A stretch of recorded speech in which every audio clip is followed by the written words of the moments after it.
Bonsoir tout le monde. Cette semaine, mon invité, nul autre que Madame ou Monsieur Gord Newa. Salut Gord, comment ça va? Ça va bien, merci, puis merci pour l'invitation, Dom. Ben, merci à toi d'avoir accepté. Le nom Gord Newa, ça vient d'où ça? Ah, ça vient un peu avant la pandémie. J'écoutais à l'occasion l'émission de Ligne ouverte de Last Call de Radio X. C'était diffusé live sur leur page Facebook. Carole, c'est un auditeur qui appelait régulièrement. Il parlait souvent d'un reptilien nommé Gord qui habitait sous le pont de Québec. C'est suite à ça que j'ai créé un compte Facebook Gord Newa pour rire de la situation et m'amuser un peu sur la page du Last Call. Après quelques jours, le compte est resté là. Il se passait rien. Jusqu'à temps que la pandémie arrive puis que je commence à publier des vidéos et montages pour exposer et dénoncer les trop nombreux conspis québécois. Ton fameux logo, la chemise avec des steaks, le chat qui a été associé d'ailleurs trop souvent à Dan the Rock parce qu'il aime les steaks puis les chats. C'est ça qui a fait ça? Ah, le logo, c'est assez simple. C'est une création de l'artiste Alex Deb. C'est un ami dessinateur. Oh, je sais qui, il est vraiment bon. Le reptilien du peuple.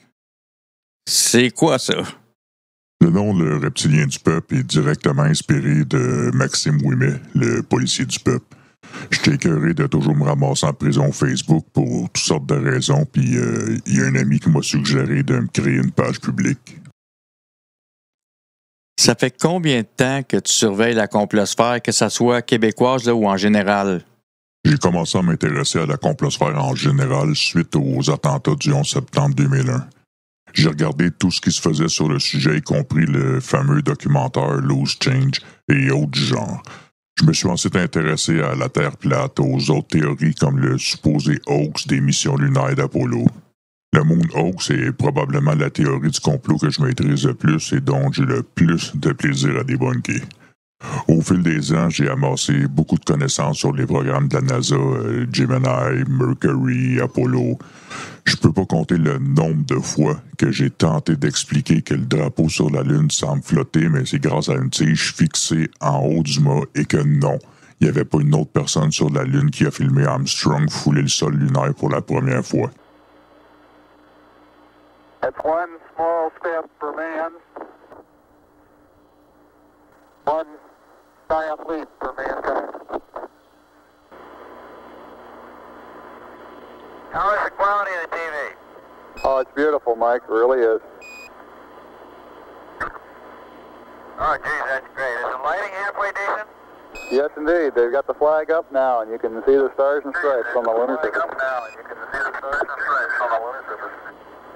Beautiful, just beautiful. C'était une caméra attachée à des pattes du module lunaire. Tu vois le genre? Toutes des théories loufoques facilement démontables. Ensuite, il y a eu l'arrivée de Trump en politique. C'est là que j'ai commencé à faire des memes sur le sujet, puis beaucoup de mes memes ont été téléchargés des millions de fois. Pour ce qui est de la complosphère québécoise, un peu comme tout le monde, j'ai commencé à m'y intéresser avec la pandémie. Je suivais déjà des podcasts comme Le Crachoir, Le Supermatozoïde. Alors quand eux se sont mis à en parler, je m'y suis immédiatement intéressé. Y a-tu des limites que tu dépasses pas quand tu exposes les gens? Puis s'il y a certaines personnes qui te contactent pour dire est-ce que tu peux-tu l'enlever, tu le fais-tu? Je m'impose pas vraiment de limites, mais j'ai quand même une conscience. Oui, à l'occasion, j'ai retiré des publications quand la personne me demandait de le faire poliment et que c'était justifié. Dernièrement, j'ai supprimé une vidéo où le fils à Bert se moquait des complotistes. Il m'a contacté et expliqué que la vidéo causait des frictions avec son père et qu'il avait lui-même supprimé sa vidéo. Il y a aussi Victoria Chasteau, une autre que j'ai supprimé ses vidéos suite à sa demande. J'ai aussi eu des conspis qui sont débarqués dans ma messagerie avec des menaces et des insultes. S'il y en avait un petit peu plus de monde comme ce monsieur-là qui a partagé, peut-être bien que le monde ne sera pas si attardé. OK, Garnois, je sais pas comment tu t'appelles, mais Chris que t'es imbécile à Saint-Cyboire, toi. Tabarnak, man! Ceux-là, je les envoie poliment chier. Écoute, Tu sembles avoir une affection particulière pour Joe l'Indigo puis Bert. Pourquoi? Je dirais pas une affection, mais je semble attiré vers les conspires, disons, plus hargneux comme Joe et Bert. J'ai connu Jonathan autour de 2018-2019. J'ai passé plusieurs temps sur les groupes Facebook de Terre plate et j'ai tombé sur une de ces vidéos où Jonathan montre des astronautes qui effectuent des réparations sur la Station spatiale internationale. Jonathan tentait de nous expliquer comment tout était fake et que ça se déroulait dans une piscine. J'ai tout de suite accroché. Avec la pandémie, Jonathan est rapidement devenu mon complotiste préféré. Ça doit être parce qu'il est tellement facile à débunker que son comportement est tellement over the top. Souvent, les gens me demandent comment je fais pour écouter et suivre Joe et je leur réponds que un live à Jonathan, c'est comme un accident de char. C'est impossible de ne pas ralentir et regarder. J'ai connu Bert grâce à Monica Mollet. On écoutait régulièrement de ses lives dans les Denis la nuit. Ouais. Et elle avait parlé d'un certain Bert au Nouveau-Brunswick. Je suis allé voir qui c'était, puis ça a été le coup de foudre instantané. Malheureusement, le Bert qu'on a découvert a rapidement changé quand Jonathan est arrivé dans le portrait. Joe a amené avec lui plusieurs nouvelles personnes, puis c'est là que les chicanes ont commencé, puis que Bert est devenu plus hargneux et a consommé beaucoup de cannabis.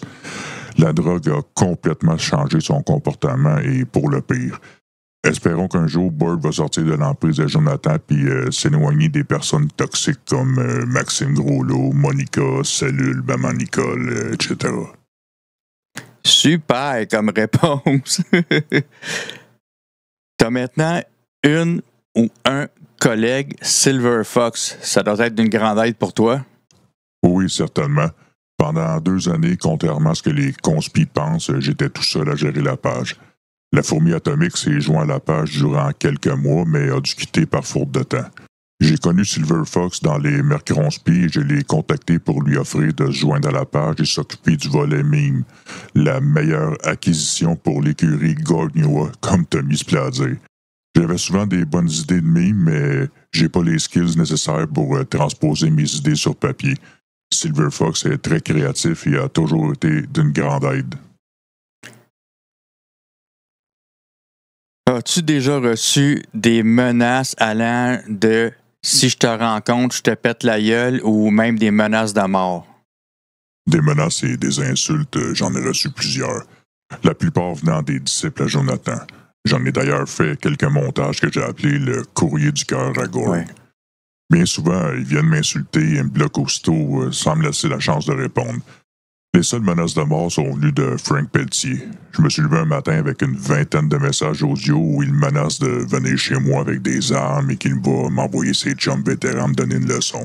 J'ai pensé appeler la police, mais Frank a déjà assez de problèmes comme ça, donc au fond, il est plutôt inoffensif. Dernièrement, il semble être éloigné de la gang à Bert, fait que j'espère que ça va lui faire du bien. Moi, ouais, ben, j'ai jasé avec une couple de fois, là, puis il a un bon fond, le gars, quand même, là. Tu penses quoi des recherches effectuées par je sais pas combien de personnes à savoir c'est qui Gordnewa, là, puis les théories farfelues qui ont sorti? Cette photo-là, Christine? C'est ce que c'est ce que Gab m'a envoyé. Puis ça, c'est supposé être qui, Gab? Ben, j'ai tout simplement, moi aussi, j'ai mes équipes d'enquête, puis on me dit, regarde cette photo. Puis ça serait Gordnewa? Ouais. Le fait d'être anonyme, c'est la partie la plus fun. Il cherche, mais la réalité, c'est que j'existe pas sur les réseaux sociaux. Je n'ai pas de vrai compte Facebook. Mais c'est tellement drôle de les entendre à répétition dire qu'ils ont trouvé mon identité. La fois où Jerry Marquis a promis 100$ à celui ou celle qui dirait qui je suis était épique. Sa petite pancarte avec mon nom m'a fait tellement rire. Ça doit être l'opposition contrôlée qui me tombe sur le cœur. Fait que c'est ça, là, il y a un nouvel abonné sur ma chaîne YouTube, je vais voir. C'est un peu. Être sûr que vous compreniez, parce que le nom. C'est pas son vrai nom, ça. C'est un gars bien brave, ça. Il s'appelle. Gordnewa. Gorge. Moi je l'appelle Gorge. Gorge, à peu près 1 an et demi que je le connais, là, que je le vois aller. Lui, c'est le genre de gars, il est payé 8 heures par jour à poster de la merde, comme on avait déjà parlé sur les autres vidéos, tu sais.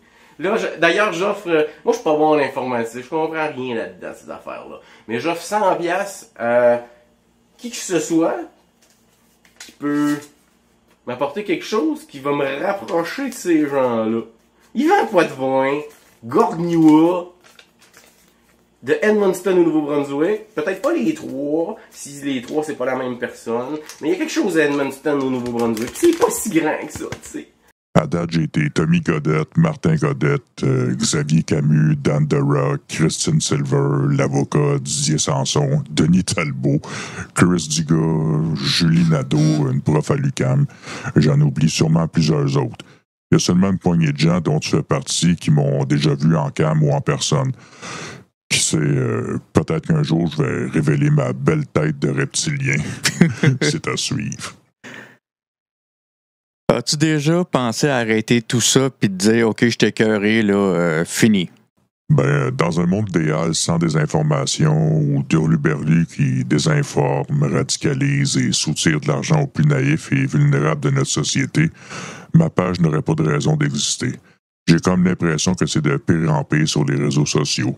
Maintenant, chaque événement majeur est un complot. J'ai réellement l'impression qu'on se dirige tout droit vers une idiocratie. Mais pour répondre à ta question, non, j'aime faire ce que je fais et c'est devenu un hobby pour moi. J'ai ma petite entreprise en ligne qui me permet de bien vivre et de travailler à la maison à mon rythme. Mais je dois avouer que je passe beaucoup trop de temps libre à suivre nos conspis et toutes les absurdités qu'ils peuvent dire ou faire. Pour faire suite à la question précédente, là, quand il y en a qui pensent que tu as une grosse équipe et que tu as du monde partout sur la planète, là, tu penses quoi de ça? Oh, que j'aimerais savoir une grosse équipe et être payé par Bill Gates ou whatever qui est en charge. La réalité, c'est qu'il n'y a pas juste moi, il y a Silver Fox qui crée et publie du contenu. J'ai 3 modos qui m'aident à modérer la page. Il n'y a pas de Gorgnua international. T'as-tu déjà pensé qu'il y a des gens... Pas de déjà penser, mais tu sais qu'il y a des gens qui disent « Je suis Gorgnua, je suis », puis là, ben, ça appartient à un hashtag pas possible. Ah, c'est certain que c'est toujours un peu flatteur et drôle à la fois. Ça a commencé quand Jonathan a dit que j'étais Tommy Godette. Et là, Bert a déformé Tommy Godette pour Toby Godet. Après, ben, c'est parti en couille suite à un mercronspi quand Tommy nous a présenté la fameuse vidéo « Qui est Toby Godette ?» En passant, si vous aimez la sauce et que vous n'avez jamais assez, je vous invite à visionner le Mercronspi sur Douteux TV, sur Twitch, tous les mercredis à 19h. Un gros 7 à 8 heures de grosse sauce visqueuse. Gorg, je te laisse le mot de la fin, carte blanche. Ben, au final, savoir qui est Gorgnua, c'est pas important. L'important, c'est d'aider les gens à décrocher de ce foutu fléau qu'est la désinformation et le complotisme. Ça brise les familles, des gens perdent leur emploi, d'autres se font arrêter et se retrouvent avec un dossier criminel, puis certains perdent même la garde de leurs enfants. Même si parfois on se moque d'eux, les situations que les gens vivent sont réelles et tristes. Également, on l'oublie parfois, mais le complotisme, ça affecte aussi les proches de ces gens-là. C'est pas toujours facile d'avoir un parent ou un enfant, un conjoint ou peu importe, un collègue de travail anti-complotiste. Je suis conscient que des pages dites anti-complotistes peuvent attirer la colère des gens qui font les frais de ces pages-là comme la mienne. Disons qu'on les présente pas toujours sur leur meilleur jour et que ça peut les choquer, mais on fait juste exposer et dénoncer leurs propres paroles, leurs propres actions. Ils s'exposent eux-mêmes sur les réseaux sociaux et certaines personnes en gagnent même leur vie. Selon moi, ce qui est important, c'est de dénoncer et exposer ces désinformateurs et profiteurs. Et ça fonctionne. Je reçois beaucoup de messages de gens qui disent avoir décroché de la complosphère grâce à des pages comme la mienne. Pour finir, j'aimerais remercier tous les abonnés qui suivent la page Le Reptilien du Peuple. Puis, ben, merci beaucoup, Dom, de m'avoir demandé en entrevue pour pouvoir expliquer c'est qui le Reptilien du Peuple. Ben, écoute, merci à toi d'avoir accepté. Fait que maintenant, on en sait un peu plus sur qui est Gorgnua, le Reptilien du Peuple. J'espère que ça a répondu à quelques questions. Et en même temps, je sais qu'il y a des gens qui ne seront pas d'accord, qui vont continuer de le détester ou le détester davantage. Moi, je le respecte, c'est mon ami. Mesdames et messieurs, c'était Gord Newa, le reptilien du peuple. Merci beaucoup. À la semaine prochaine!